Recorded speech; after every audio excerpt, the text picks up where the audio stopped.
దేవేంద్రుడు ఐశ్వర్యాన్ని కోల్పోయాడు. కోల్పోయిన తరువాత తాను పడినటువంటి కష్టాలకి తానే పశ్చాత్తాపాన్ని పొంది తిరిగి మళ్ళీ లక్ష్మీదేవి యొక్క అనుగ్రహం పొందడానికి కావలసినటువంటి విధానాన్ని తెలుసుకోవడానికి చతుర్ముఖ బ్రహ్మగారిని ఆశ్రయించాడు.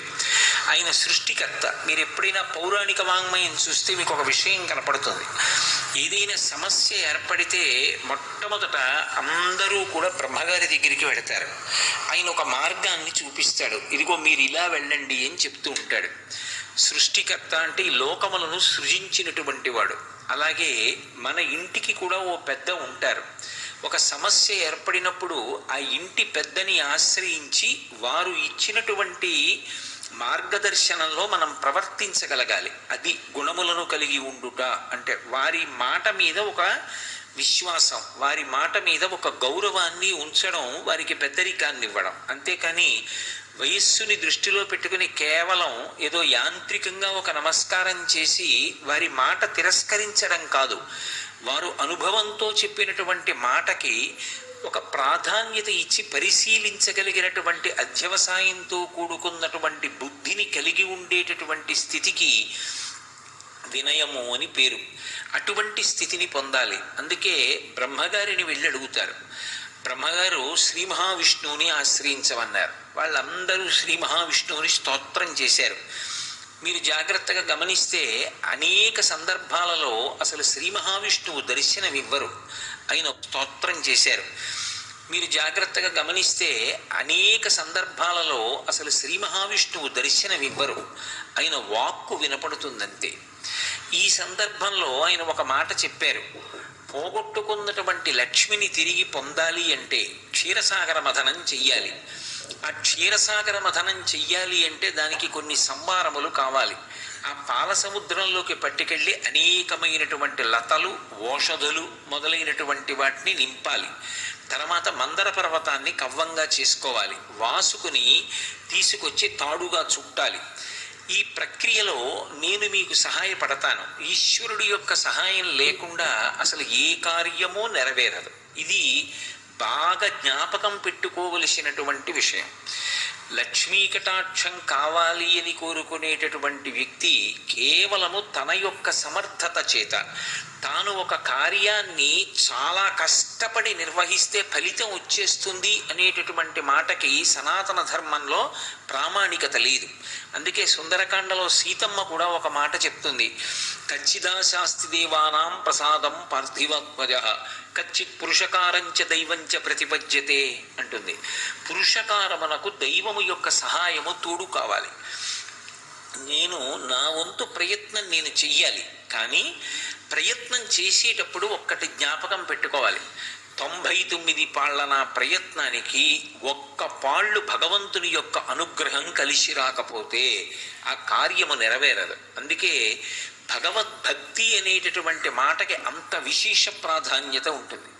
ఈశ్వరుడు ఉన్నాడు అని నమ్మి ఆయన మీద భారం ఉంచి కార్యక్రమాన్ని నెరవేర్చడానికి కావలసినటువంటి సమర్థతని నాకు ఇవ్వడంతో పాటుగా అది ఫలవంతమయ్యేటట్టుగా చేయగలిగిన శక్తి నీ చేతులలో ఉంది అని నమ్మి ఈశ్వరుడికి నమస్కరించడం పరిపూర్ణమైనటువంటి భక్తి. అందుకే మీకు నేను తోడుగా ఉంటాను అన్నారు శ్రీ మహావిష్ణువు. అందుకే క్షీరసాగర మథనంలో ఎప్పుడెప్పుడు వైక్లభ్యములు ఏర్పడతాయో అప్పుడప్పుడు ఆయన వచ్చి ఆదుకుంటారు. ఒకప్పుడు ఆ మందర పర్వతం పాల సముద్రంలోకి దిగిపోతోంది. ఆదికూర్మమై వచ్చి నిలబడ్డారు. తీరా అమృతోత్పాదనమైన తరువాత అమృతాన్ని రాక్షసులు పొందబోయారు. మోహినీ స్వరూపంలో వచ్చి దేవతలకు అందేటట్టు చేశారు. మనం ఈశ్వరుణ్ణి నమ్మి ప్రయత్నాన్ని ప్రారంభం చేస్తే ఆ ప్రయత్నంలో మన చేయి దాటి జరిగేటటువంటి పరిణామాలని ఈశ్వరుడు దిద్దుతాడు. దిద్ది దాన్ని ఫలవంతం చేస్తాడు. అందుకే వారు ఆ స్వామి చెప్పినటువంటి మాట యందు పరిపూర్ణమైన విశ్వాసంతో క్షీరసాగర మథనాన్ని ప్రారంభం చేశారు. ఆ పాలవెల్లి లోపల అప్పటికప్పటికి మందరాగము తిరుగన్ చెప్పిడిదేమున్నది అజురి చెవులు చిందరగునియన్ అన్నారు. ఆ మందర పర్వతాన్ని పాలసముద్రంలోకి దించి వాసుకుని చుట్టి ఆ క్షీరసాగర మథనం చేస్తుంటే వచ్చినటువంటి చప్పుట్ట ఎంత భయంకరంగా ఉందంటే ఆఖరికి సమాధి స్థితిలో ఉండి సృష్టి చేసేటటువంటి చతుర్ముఖ బ్రహ్మగారి చెవులు కూడా గింగురుమన్నాయిట. ఆ పాలవెల్లి లోపల అప్పటికప్పటికి మందరాగము తిరిగెన్ చప్పుడు నిండిన జాండము చెప్పిడిదే మజుని చెవులు చిందరగొనియన్. బ్రహ్మాండమంతా కూడా చర్ చస్ అనేటటువంటి చప్పుళ్లతో నిండిపోయింది. మొట్టమొదట హాలాహలం వచ్చింది. ఆ హాలాహలాన్ని పరమేశ్వరుడు పుచ్చుకున్నాడు. హాలాహలం తర్వాత ఒక్కొక్కటి దివ్యమైనటువంటి వస్తువులు ఉత్పాదనమయ్యాయి. ఒక్కొక్క దాన్ని ఒక్కొక్కరు పంచుకున్నారు. అలా ఆ క్షీరసాగర మథనం జరుగుతుండగా అకస్మాత్తుగా అందులోంచి లక్ష్మీదేవి ఆవిర్భవించింది. ఆ ఆవిర్భవించేటటువంటి స్థితిలో ఆ తల్లి లోకములనన్నిటినీ కూడా అనుగ్రహించడం కోసం వచ్చినటువంటి తల్లి కదూ. అందుకని అసలు ఆవిడ క్షీరసాగరంలోంచి పైకి పద్మంలోంచి ఆవిర్భవిస్తుంటే ఆవిడ పైకి వస్తున్నప్పుడే తల దగ్గర నుంచి కదు కనపడుతుంది. పాల సముద్రంలోంచి పైకి వస్తోంది అంటే మనకి లలితాదేవి యొక్క ఆవిర్భావ సమయంలో ఎలా అయితే తల దగ్గర నుంచి పాదాల వరకు చెప్తారో అలాగే లక్ష్మీదేవి కూడా పాల సముద్రంలోంచి పైకి తేలినప్పుడు తల దగ్గర నుంచి ఆ పద్మములో కూర్చున్నటువంటి తల్లి యొక్క పాదముల వరకు దర్శనం. అందులో అసలు ఆవిడ పైకి వస్తుంటేనే ఎంత వైభవంగా తల్లి పైకొచ్చింది అంటే తొలకారు మెరుగుక ఈవడి. ఆ తొలకరి ప్రారంభమయ్యేటటువంటి సమయంలో ఆకాశంలో వచ్చేటటువంటి మెరుపు సౌదామిని అంటాం. ఆ సౌదామిని ఆ మెరుపు మొట్టమొదట వస్తుంది, కంటిని ఆకర్షిస్తుంది. మెరుపుకుండేటటువంటి లక్షణం ఏమిటి అంటే అది ఎక్కడ ఉండనివ్వండి తళుక్కుమని మెరిస్తే కంటికి ఆ మెరుపు తగిలి ఒక్కసారి అందరూ దాని వంక చూస్తారు. లక్ష్మీదేవి వంక చూడడం కూడా అలాగే ఉంటుంది. లోకమంతా ఆమె కటాక్షం కోసం. అందుకే తొలకారు మెరుగుక ఈవడి తలతలమని మేని మెరయ్య తగతగమనుచున్. ఆ తల్లి చూపుల కలుములలీనుచు. అలాగే చిలువంబులు మొదట పుట్ట మొదట టెంకి సిరి పుట్టెన్రుపా అంటారు పోతన గారు భాగవతంలో క్షీరసాగర మథనఘట్టాన్ని వర్ణిస్తూ. తలతలమని మేని మెరయ్య ధగధగమనుచున్ అంతా కూడా కాంతులే చెప్తారు. దీంట్లో మీరు బాగా గమనించవలసిన విషయం ఏమిటంటే లక్ష్మీదేవి యొక్క వైభవాన్ని ఎక్కడ చెప్పినా సరే మెరుపు తీగతో చెప్తారు. ఎందుకని మెరుపు తీగతో చెప్తారు అంటే అన్నిటిలోకి తొందరగా కంటిని ఆకర్షించేది ఏది అంటే మెరుపు. చీకటిగా ఉందనుకోండి, చీకట్లో సౌదామిని విద్యుల్లత ఒక మెరుపు మెరిసిందనుకోండి మబ్బు మీద, ఆ మెరుపు మెరవగానే ఎటువైపు నుంచి ఆ మెరుపు మెరిసిందో అటువైపుకి కాంతి, ఆ కాంతి కంటిని లాగుతుంది. ఆవిడ కూడా ఒక మెరుపు తీగలా ఉంటుంది. ఆ మెరుపు తీగ ఒక్కసారి అలా తటిల్లత వెలిగిందనుకోండి లోకమంతా కూడా వెలుగులో కనపడుతుంది. లక్ష్మీదేవి లోకముల వంక చూసేటటువంటి స్థితి అలా ఉంటుంది. ఆవిడ కన్ను విప్పి ఒక్కసారి చూసిందనుకోండి ఆ చూపుల చేత లోకములన్నీ బ్రతుకుతాయి, చైతన్యాన్ని నింపుకుంటాయి. అంతటి గొప్ప స్థితిలో చూపిస్తుంది. అందుకే పోతన గారు ఆ చిన్న పద్యం అంతా కూడా మెరుపులతోటే తీసుకెళ్ళారు. తొలకారు మెరుగుక ఈవడి తలతలమని మేను మెరయ ధగధగమనుచున్. ఆవిడ శరీరం అంతా కూడా తళుక్కని మెరిసిపోతోంది, ధగధగమంటోంది. రెండు కాంతికి సంబంధించినటువంటి విశేషాలే. ఇప్పుడు మీరు ఒక్కటి గమనించాలి, అంత కాంతివంతంగా ఆవిడ కనపడుతుంటే అసలు అంగప్రత్యంగముల వంక చూసే అవకాశం ఉండదు, కన్ను ఆకర్షింపబడుతుంది. అది లక్ష్మి అని పిలవబడడానికి కారణం అది. ఆవిడ లోకములనన్నిటినీ చూస్తుంది, అందరూ ఆవిడ వంక చూస్తారు. ఆవిడ చూపుల కోసం సమస్త జగత్ తహతహలాడుతుంది. ఆవిడ క్రీగంటి చూపు పడితే చాలని. అందుకే లలితాదేవి ఆవిర్భావంలో చెప్పినట్టుగా తల నుంచి పాదముల వరకు వర్ణించారు. మొత్తం ఒక కాంతి పుంజం కింద చెప్పారంతే. అందుకే తలతలమని మేను మెరయ ధగధగమనుచున్. కలుముల నీనటి చూపుల, ఆ చూపులకున్నటువంటి వైభవం అది. లక్ష్మీదేవి యొక్క అనుగ్రహము అన్న మాటకు అర్థం ఏమిటి? కేవలం ఆవిడ ఒక్క చూపు చూస్తుంది ప్రసన్నంగా. ఆవిడ చూపు ఎక్కడ పడుతుందో అక్కడ పడిన ఉత్తర క్షణంలో ఇక అలా ఇలా ఉండదు. ఇక ఐశ్వర్యం, అది ఉత్సాహం కానివ్వండి, సంతోషం కానివ్వండి, పూనిక కానివ్వండి, అక్కడ ఉండేటటువంటి సంపద కానివ్వండి, అవన్నీ కూడా అంత పుష్కళత్వాన్ని పొందుతాయి, అంత సంతోషంగా ఉంటుంది. అందుకే ఆవిడ చూపులలోంచే అంతటి అనుగ్రహ ప్రసరణం చేసింది. అందుకే ఐశ్వర్యం ఎక్కడి నుంచి ఇస్తుంది అంటే ఆమె యొక్క చేతిలోంచి ఇస్తుంది అని చెప్పడం సాధ్యం కాదు. అందుకే లక్ష్మీ కటాక్షము అంటూ ఉంటారు. ఆవిడ చూపు పడితే చాలు, ఒక్కసారి అలా ప్రసన్నంగా చూసిందా, ఇక అక్కడ ఎంత ఐశ్వర్యం ఏర్పడుతుంది అనేటటువంటి దాని గురించి చెప్పడం ఎవరికీ సాధ్యం కాదు. అయితే మీరు ఒక్క విషయం జ్ఞాపకం పెట్టుకోవాలి. నేను ఐశ్వర్యము ఐశ్వర్యము ఐశ్వర్యము అన్న మాట వాడుతున్నప్పుడు కేవలము నేను సంపద గురించి మాట్లాడుతున్నాను అని మీరు అనుకోకూడదు. కేవలం ధనం ఒక్కదాని గురించి నేను మాట్లాడటం లేదు. శ్రీ సూక్తం అలా మాట్లాడలేదు. కేవలం డబ్బొక్కటే లక్ష్మీదేవి ఇస్తుంది అని నిర్ధారణ చేయకూడదు. లక్ష్మి అంటే జీవితాన్ని పండించగలిగినటువంటి శక్తి. ఆవిడ ఇది ఇస్తుంది ఇది ఇవ్వదు అని ఉండదు. ఆవిడ దేన్నైనా ఇవ్వగలదు. అందుకే కలుముల నీనడి చూపుల, ఆమె చూపుల చేత సమస్తమైన ఐశ్వర్యాన్ని ఇవ్వగలిగినటువంటి తల్లి అయి ఆవిడ చెలువంబుల మొదటి టెంకి సిరి పుట్టిన రూపా. ఆమె ఈ లోకానికంతటికీ కూడా అద్భుతమైనటువంటి సౌందర్య రాశి. లోకమాత మొట్టమొదట సృజింపబడింది అన్నారు. అంటే మళ్ళీ క్షీర సముద్రంలోంచి ఆమె తల్లి క్షీరసాగరానికి కుమార్తెగా ఉద్భవించింది. ఇది ఆమె యొక్క అవతార స్వీకారమనందుండేటటువంటి తత్వం. ఇప్పుడు ఆవిడ క్షీరసాగరంలోంచి వచ్చింది, పాలసముద్రానికి కూతురు. పాలసముద్రానికి ఆవిడ కూతురు కాబట్టి ఇంతకుముందు ఆవిడ లేనిది ఇప్పుడే వచ్చింది అని చెప్పడం కుదురుతుందా? కుదరదు. ఆమె ఇంతకు ముందు కూడా ఉంది. ఇంతకు ముందు ఉన్నది, అప్పుడు ఉన్నది, ఎప్పుడూ ఉంటుంది. కానీ ఇందులో ఒక పెద్ద రహస్యం మాత్రం ఉంటుంది. ఆమె ఇలా చాలామందికి కుమార్తెగా వస్తుంది. ఒకప్పుడు క్షీరసాగరానికి కుమార్తెగా వచ్చింది, ఒకప్పుడు భృగువుకి కుమార్తెగా వచ్చింది, ఒకప్పుడు జనక మహారాజు గారికి కుమార్తెగా వచ్చింది, ఒకప్పుడు ఆకాశరాజుకి కుమార్తెగా వచ్చింది.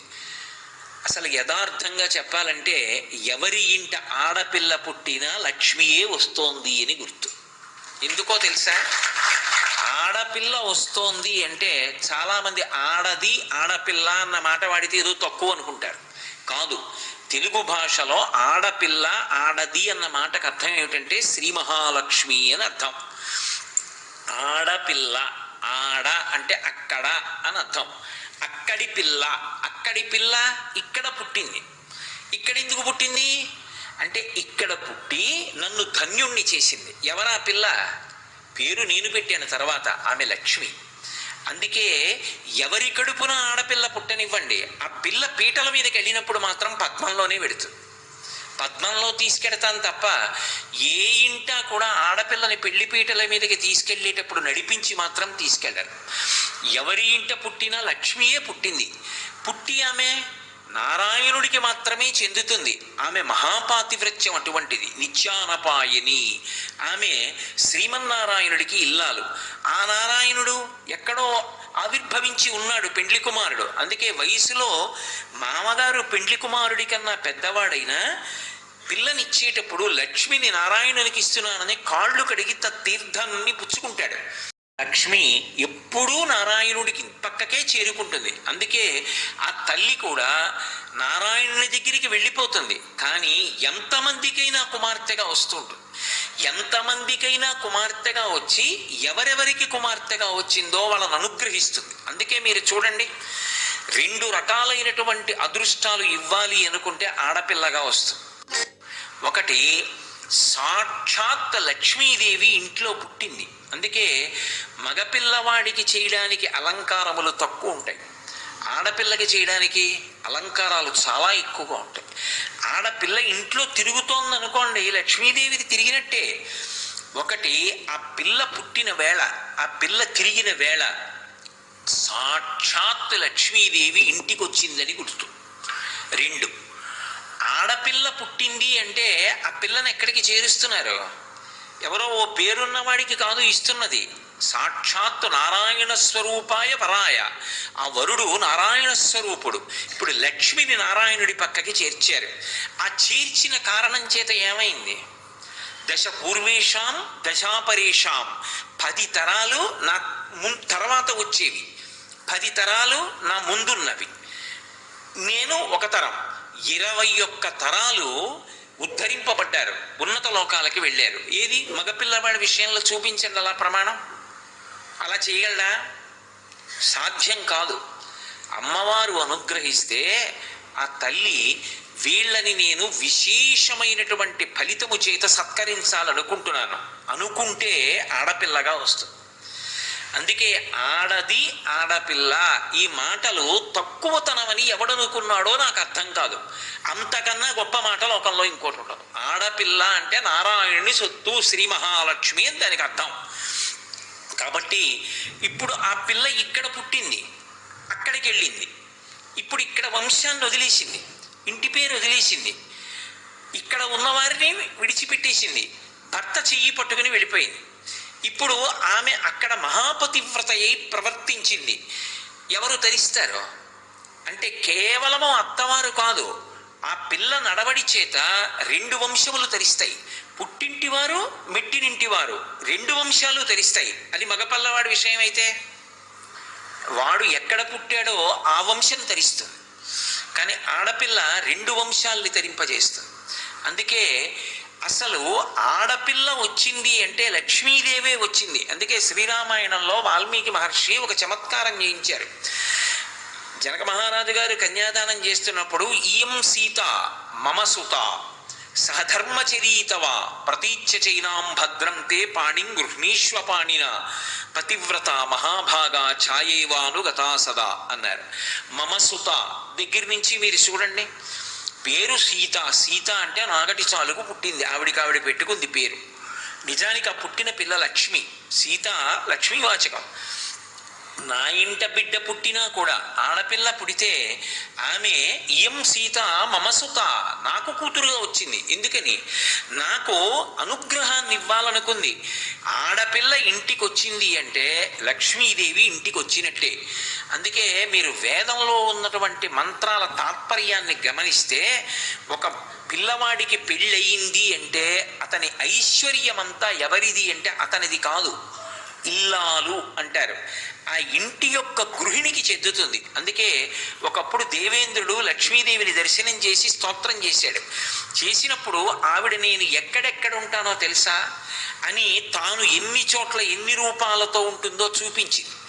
చూపించినప్పుడు కైలాసే పార్వతీత్వంచ క్షీరోధే సింధుకన్యక స్వర్గే చ స్వర్గలక్ష్మిస్త్వం మర్త్యలక్ష్మిశ్చ భూతలే వైకుంఠే చ మహాలక్ష్మి దేవదేవీ సరస్వతి గంగా చ తులసీత్వంచ సావిత్రి బ్రహ్మలోకగా కృష్ణ ప్రాణాధిదేవీత్వం గోలుకే రాధికా స్వయం రాసే రాసేశ్వరీత్వంచ బృందా బృందావని కృష్ణప్రియాత్వం భాండీరే చంద్రా చందనకాననే విరజా చంపకవనే శతశృంగే చ సుందరి పద్మావతి పద్మవనే మాలతీ మాలతీవనే కదంబమాలాత్వం దేవి కదంబ కాననీపి చ రాజ్యలక్ష్మీ రాజగేహే గృహలక్ష్మీ గృహే గృహే ఇత్యుక్త్వా దేవతాః సర్వే మునయో వనవస్తథా రుర్దుమ్నవదనా శుష్కకంఠో తాలుకాః ఇతి లక్ష్మీస్తవం పుణ్యం సర్వదేవైః కృతం శుభం ఎప్పటేత్ ప్రాతురుద్ధాయ సవై సర్వం లభేత్ ధ్రువం అభార్యో లభతే భార్యాం వినీతాం వసుతాం సతీం సుశీలాం సుందరీం రమ్యాం అతిసుప్రియవాదినీం పుత్ర పౌత్రవతీం శుద్ధాం కులజాం కోమలాం వరాం అపుత్రో లభతే పుత్రం వైష్ణవం చిరజీవినం పరమైశ్వర్యయుక్తం చ విద్యావంతం యశస్వినం భ్రష్టరాజ్యో లభేద్రాజ్యం భ్రష్టశ్రీ లభతే శ్రియం అని తనకి ఫలశ్రుతి కూడా చెప్పాడు ఇంద్రుడు. స్తోత్రం లక్ష్మిని ఉద్దేశించి చదివింది కాబట్టి పెళ్లి కాని మగపిల్లలు ఎవరైనా ఈ స్తోత్రాన్ని నియమంగా అమ్మవారి దగ్గర చదివితే అతనికి భార్యగా ఎవరు రావాలి? ఎక్కడో లక్ష్మీదేవి పుట్టివాడు నారాయణుడు కావాలి. కాబట్టి ఎటువంటి పిల్ల భార్యగా వస్తుంది అంటే ఆమె సుశీలాం సుందరీం రమ్యాం అతిసుప్రియవాదినీం పుత్ర పౌత్రవతీం శుద్ధాం కులజాం కోమలాం వరాం ఆమె సుశీల, మంచి నడవడి కలిగినటువంటిది, చక్కగా మాట్లాడేటటువంటిది, పుత్రుల్ని పౌత్రుల్ని పొందేది, ఆ భర్త యొక్క ఆయుర్దాయాన్ని నిలబెట్టగలిగినటువంటి నడవడి కలిగినటువంటిది, మహాపతివ్రత. అటువంటి స్త్రీ భార్యగా లభిస్తుంది. లక్ష్మీదేవి యొక్క స్తోత్రము అంత గొప్పదిగా వర్ణింపబడింది. అందులో ఆ తల్లి దర్శనమిచ్చింది. నేను ఎక్కడ ఉంటాను అంటే కైలాసే పార్వతీత్వంచ క్షీరోధే సింధుకన్యక. కైలాసంలో పార్వతీదేవిగా, వైకుంఠంలో లక్ష్మీదేవిగా, బ్రహ్మలోకంలో సరస్వతిగా, ఒక మహారాజు గారి దగ్గర రాజ్యలక్ష్మిగా, ప్రతి ఇంటి ఇల్లాలు గృహలక్ష్మి అయినప్పుడు ఐశ్వర్యమంతా ఎవరిది? ఆమెది. అందుకే ఇల్లు అన్న మాటకు అర్థం ఏమిటంటే ఇటకలతో కట్టినది ఇల్లు కాదు. ఇల్లు అన్న మాటకు అర్థం ఏమిటంటే గృహిణి, గృహముచ్యతే. గృహము అని ఎప్పుడు పిలుస్తారంటే దాని యందు ఇల్లాలు ఉన్నంత కాలమే గృహము. పురుషుడు ఎంత బడలిపోనివ్వండి, ఆమె నవ్వుతూ పిలిచి ఒక్క పాత్రతో కాస్త పళ్ళరసం ఇచ్చిందనుకోండి సేద తీరుతాడు. ఆమె ఒక్క నవ్వు నవ్విందనుకోండి సేద తీరుతాడు. ఆమె ఒక మాట మాట్లాడితే సేద తీరుతాడు. ఎంత ఐశ్వర్యం ఉండనివ్వండి, ఎన్ని కోట్లు ఉండనివ్వండి, ఆమె వెళ్ళిపోయిన తరువాత ఆ ఇంట్లోకి వెళ్ళినటువంటి పురుషుడికి ఏ మనశ్శాంతి ఉంటుంది? గృహము అంటే మేడ కాదు, భార్యయే గృహము. అందుకే గృహలక్ష్మి గృహే గృహే. లక్ష్మీదేవి దర్శనం ఎక్కడవుతుంది అంటే చాలా తేలిక. దర్శనం చెయ్యాలన్న కోరిక ఉండాలి, కానీ నా భార్య లక్ష్మీ స్వరూపయే, నా పక్కింటి వారి భార్య సాక్షాత్ లక్ష్మి, ఆ భావన నీకు ఉండాలి. కానీ ఆ భావన చాలు నీకు లక్ష్మీ కటాక్షం కలగడానికి హేతు అవుతుంది. దేశానికి అరిష్టం ఎప్పుడు పట్టుకుంటుంది అంటే కనపడినటువంటి ప్రతి ఇల్లాలి వంక కూడా చూడకూడని చూపు చూస్తే అది దోషభూయిష్టం అవుతుంది.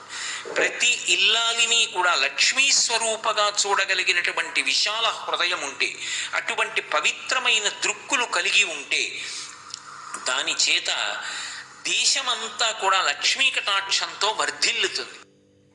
సిద్ధలక్ష్మి.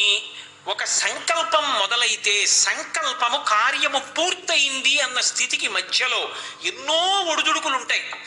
ఒక సభ నిర్వహించాలి అనుకున్నారనుకోండి, మొట్టమొదటి సంతోషం 3 రోజులు ఉపన్యాసాలు వస్తానన్నారు అని.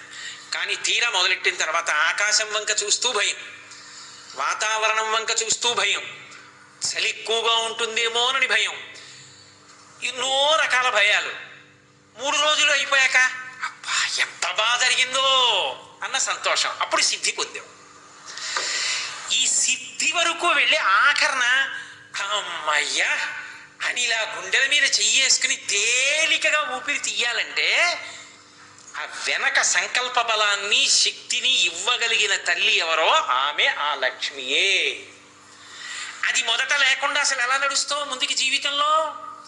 నేను డాక్టర్ అవ్వాలండి, మంచిదే సంకల్పం. డాక్టర్ అవ్వడానికి నువ్వు లేచింది ఇప్పుడు, చదివింది ఇప్పుడు అనుకుంటే అవుతావా? డాక్టర్ అవ్వడానికి కావలసిన క్రమశిక్షణ నీకుందా? నేను ఒక గొప్ప విద్వాంసుణ్ణి కావాలండి, నువ్వు చదివింది ఎప్పుడు? చదవగలవా? ఇది కార్యసాధనకు కావలసినటువంటి విభూతిని ఆ తల్లి అనుగ్రహించి సంకల్పము కార్యముగా పూర్తయినది అని నిలబెట్టడానికి కావలసిన విభూతిని అనుగ్రహించగలిగిన తల్లి సిద్ధలక్ష్మి. మోక్షలక్ష్మి. మోక్షలక్ష్మి అంటే సాధారణంగా మోక్షం ఎక్కడ చెప్తాం? చిట్ట చివర చెప్తాం, ధర్మార్థ కామ మోక్షములు అంటాం.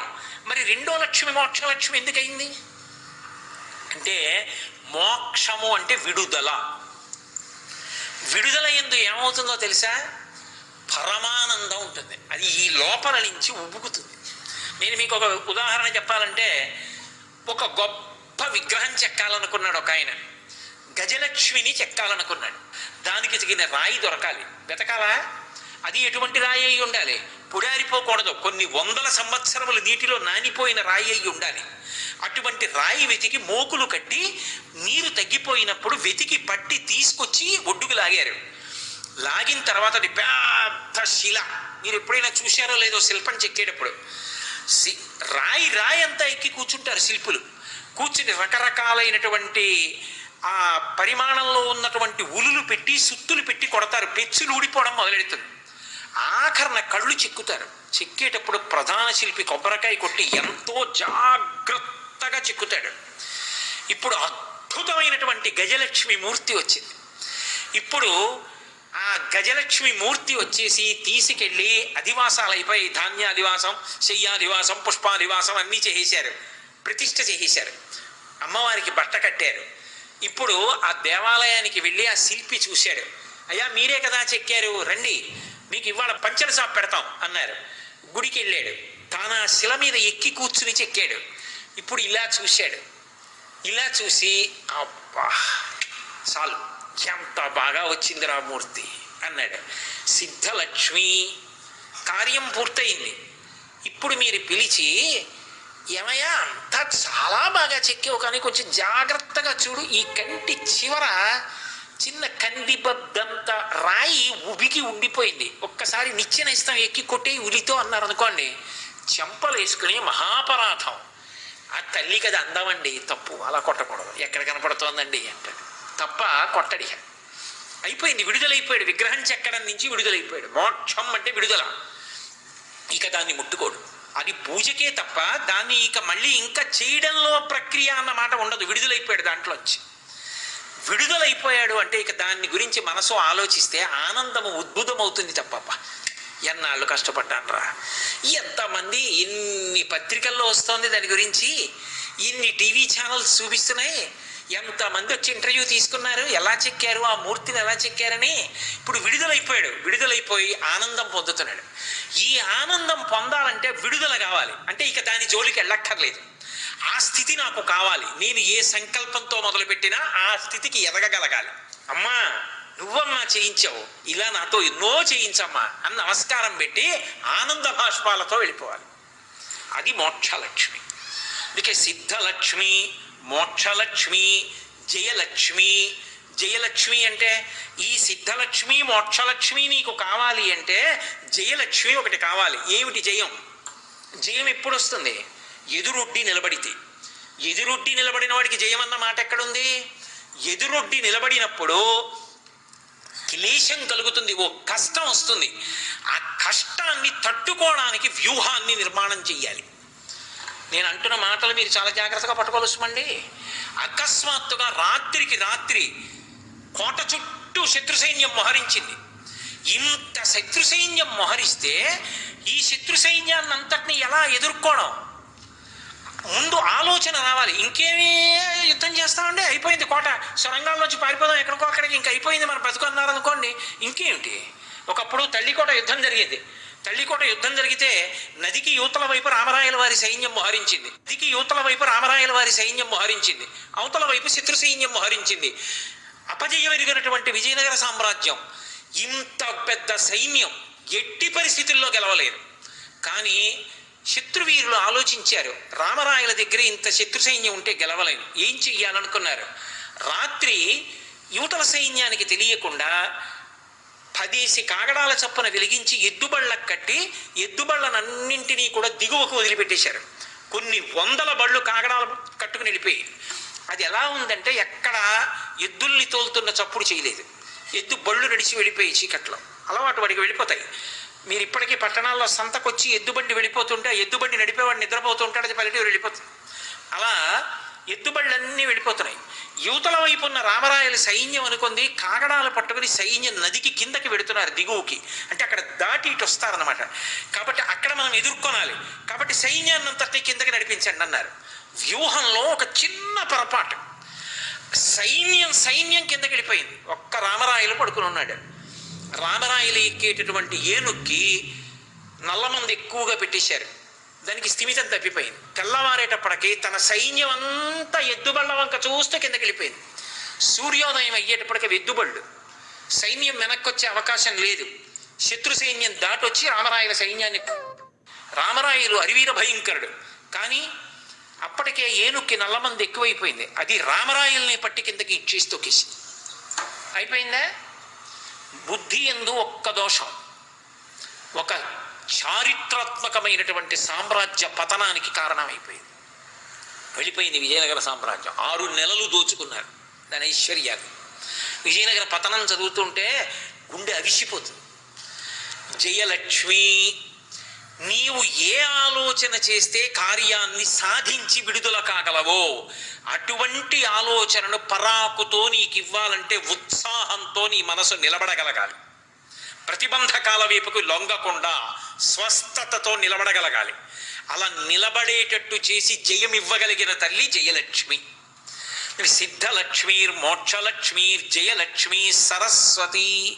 సరస్వతి ఒకరు, లక్ష్మి ఒకరు ఉండరు.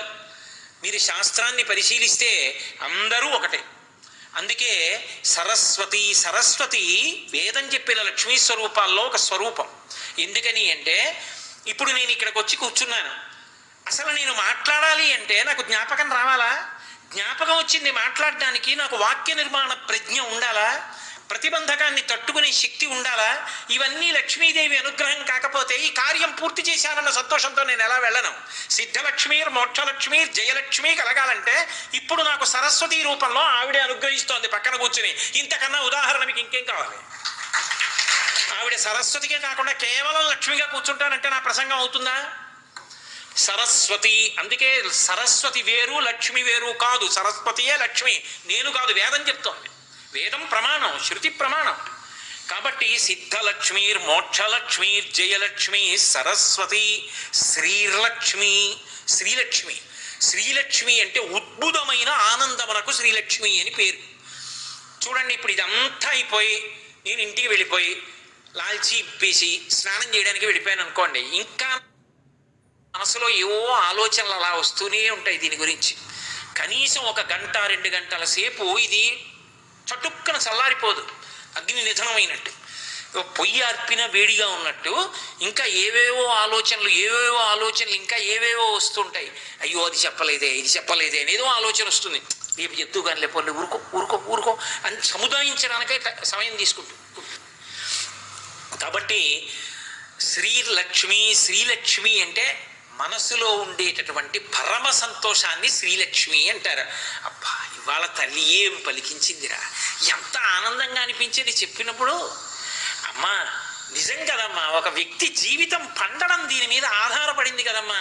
అమ్మా ఆ 6 రూపాలుగా నన్ను అనుగ్రహించమ్మా అని నేను పడుకుని నిద్రపోయే ముందు కూడా మళ్ళీ ఓసారి నమస్కారం చేయకుండా పడుకోగలనా? ఇది విన్న మీరు నమస్కారం చేసుకోకుండా పడుకోగలరా? సాధ్యమా? అది శ్రీలక్ష్మి. అనుభవింపజేస్తుంది. మళ్ళీ పొందాలన్న సంతోషాన్ని కల్పిస్తుంది. కాబట్టి సిద్ధలక్ష్మీర్ మోక్షలక్ష్మీర్ జయలక్ష్మి సరస్వతి శ్రీలక్ష్మీర్ వరలక్ష్మీశ్చ. వర అన్న శబ్దానికి అర్థం ఏంటంటే శ్రేష్టము అని.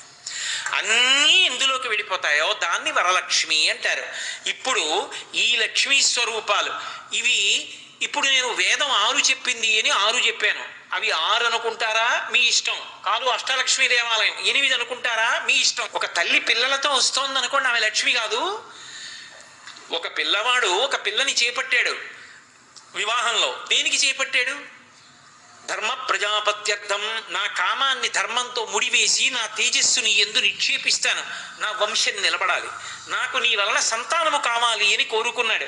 ఆయన కోరుకున్నాడు, తప్పకుండా మీకు 10 మంది సంతానాన్ని కనిస్తాను అని చెప్పి ఆమె అంది. వాళ్ళిద్దరి మనసుల్లో ఆ కోరికుంది. ఆమెకి మనసారా కోరికుంది ఆయన తన వలన తండ్రి కావాలి అని. ఆయనకి ఈమె వలన నేను ధర్మ సంతానాన్ని పొందాలి కోరికుంది. వాళ్ళిద్దరికి ఉంటే సరిపోతుందా? ఆమె పిల్లలతో నడిచొస్తోంది అంటే ఆ రోజున వివాహంలో ఇంతమంది అక్షతలు వేసి చేసిన ఆశీర్వచనాలు నిజమయ్యాయి. లక్ష్మిగా నడుస్తోంది సంతానంతో. అప్పుడు సంతాన లక్ష్మిగా కూడా చేరిందిగా. అప్పుడు మీరు ఎంతమంది లక్ష్ములు అంటున్నారు అన్న దాంతో నాకు సంబంధం లేదు. ఎంతమంది అయినా లక్ష్ములే, ఆఖరికి లేదు. ఎంతమంది అయినా లక్ష్ములే, ఆఖరికి కాయలతో ఉన్న మామిడి చెట్టు కూడా లక్ష్మి. మీరు పేరు పెట్టుకోగలిగితే. కాబట్టి ప్రధానంగా అనుగ్రహ శక్తులుగా ఎన్ని రకాలైన లక్ష్మీ కటాక్షాలు ఉన్నాయో అన్ని కటాక్షాలు శ్రేష్టత్వము చేత వరలక్ష్మి ఎందు అన్వయమైపోతాయి. అంటే చివరికి వరలక్ష్మిని చెప్తారు, మోక్షలక్ష్మిని చివరికి మధ్యలోకి తెస్తారు. ఎందుకంటే ఆ సంతోషం దగ్గరికి పూర్తి చెయ్యాలి కాబట్టి. లక్ష్మీ కటాక్షం చెప్పినప్పుడు మాత్రం సిద్ధలక్ష్మి పక్కకే మోక్షలక్ష్మి వచ్చింది. అది వేదం యొక్క హృదయం. అది నేను మీరు కాదు చెప్పింది, అది చెప్పింది పరమేశ్వరుడు. లక్ష్మీ కటాక్షము యొక్క తీరు ఎలా ఉండాలో, దాని చేత అందరూ ఎలా సంతోషపడాలో, ఆ క్రమాన్ని ఆవిడ ఎలా అనుగ్రహిస్తుందో చెప్పారు. అందుకే ఇప్పటికీ కూడా మన దేశంలో ఒక ఆచారం, మనం ఏదైనా పని చేస్తున్నాం అనుకోండి, నేను చేస్తున్నాను అని చెప్పి ఎప్పుడు చెయ్యను, అలా చెయ్యకూడదు కూడా.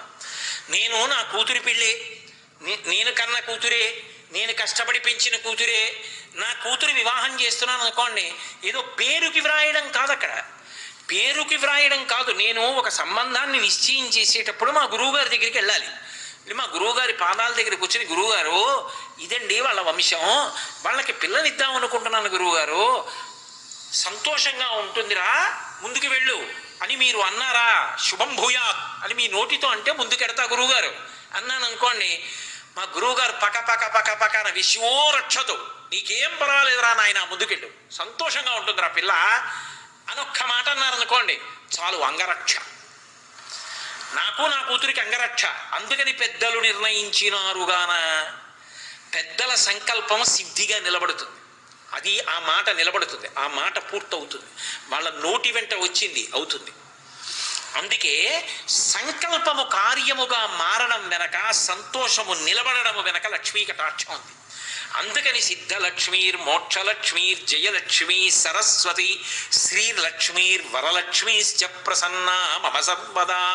ఎప్పుడు ఏదో అమ్మ ఒక రోజో 2 రోజులో ఏదో శ్రావణ శుక్రవారం వరలక్ష్మీ వ్రతంలో కాదు, సర్వదా అన్ని కాలముల యందు, అన్ని దేశముల యందు నాకు ఈ బుద్ధి నీ అనుగ్రహంగా నిలబడాలి. అది అన్ని కాలముల యందు, అన్ని దేశముల యందు నిలబడింది అనుకోండి, ఆయన చేపట్టిన కార్యం విఫలమైపోవడం అనేటటువంటి మాట ఉండదు. జయమే. ఎక్కడికి వెళ్ళనివ్వండి, ఏది చేయనివ్వండి, జయం. అందుకే ఇప్పటికీ ఓ మాట అంటుంటారు, శుభం జయం నాయన వెళ్ళిరా, శ్రీరామజయం శ్రీరామజయం. శ్రీరామకి కన్నడ దేశంలో మీరు ఏదైనా మాట చెప్పారనుకోండి, అయ్యా నేను వెళ్ళొస్తానండి అన్నాను, శ్రీరామజయం శ్రీరామజయం అంటారు. శ్రీరామ చెప్పి జయం. ఏదైనా సరే ఒక కార్యం సంకల్పం మంచిది రావడం దగ్గర నుంచి సంకల్పం పూర్తవడం వరకు ఆవిడ అనుగ్రహం. ఇక్కడ మీరు ఒక మాట బాగా పట్టుకోవాలి.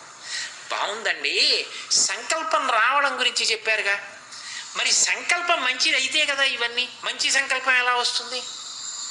ఆవిడ అనుగ్రహం ఉంటే వస్తుంది.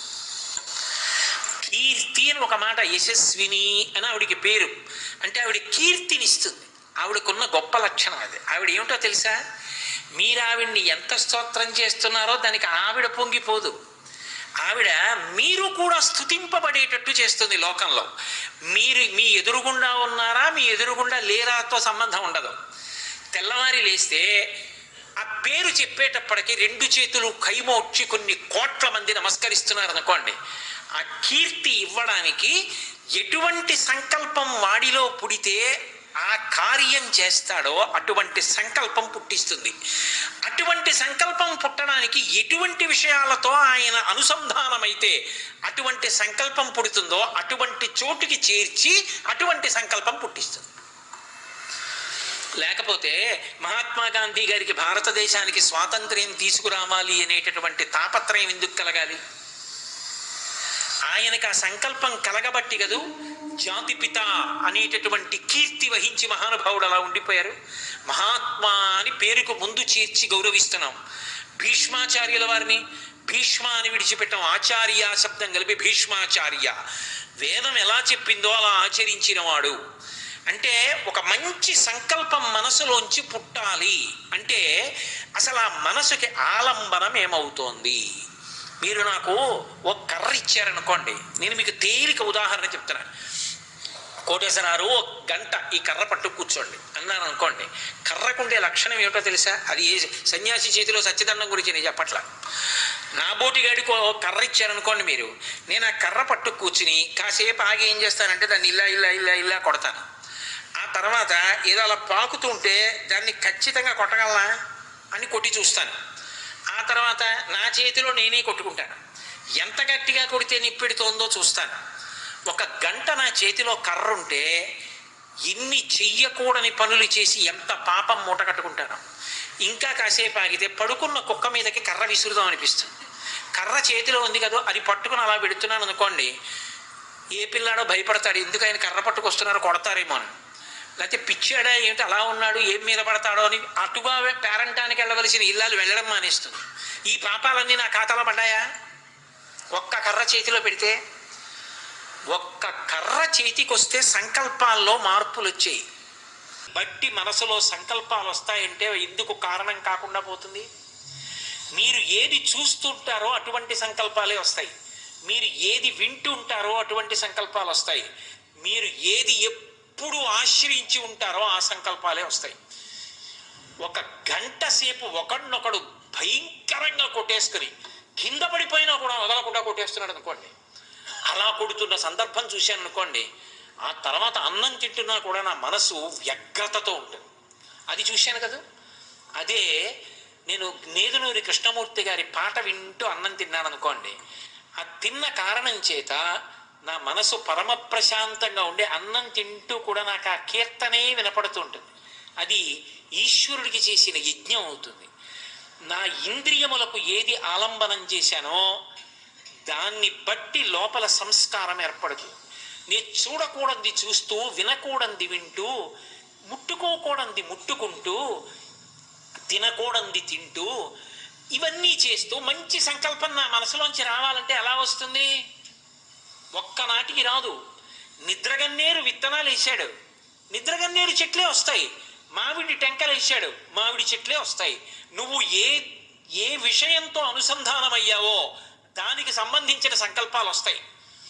మంచి సంకల్పాలు రావాలి అంటే మంచి విషయాలతో అనుసంధానం అవ్వాలి. అంటే ఏదో ఒక మంచి వస్తువు పట్ల నీకు ఆకర్షణ కలగాలి. నేను ఎలాగైనా సంగీతం నేర్చుకోవాలండి అన్న ఉత్సాహం నీకు కలగాలి. ఎంత కష్టపడని ఒక్క గంట సాధన చేయకుండా నువ్వు పడుకోలేవు. ఎందుకని అంటే ఆ సాధన చేసుకోవడంలో నీకు తృప్తి ఉంది. ఎంత కష్టపడని ఒక గంట సేపు పూజ చేయకపోతే సంతోషం లేదు. మహానుభావుడు ఈ భూమి మీద నడయాడిన దైవంగా కీర్తింపబడిన మహాస్వామి రోజు గంట పూజ చేసేవారు. ఒరుగంట పూజ అని పేరు. అందులో ఆయనకి సంతోషం ఉంది. దేని చేత మనస్సు అనుసంధానమవుతుందో అది సంకల్పం అవుతుంది. ఆ సంకల్పం నెరవేరేటట్టుగా కూడా ఆవిడే చేస్తుంది.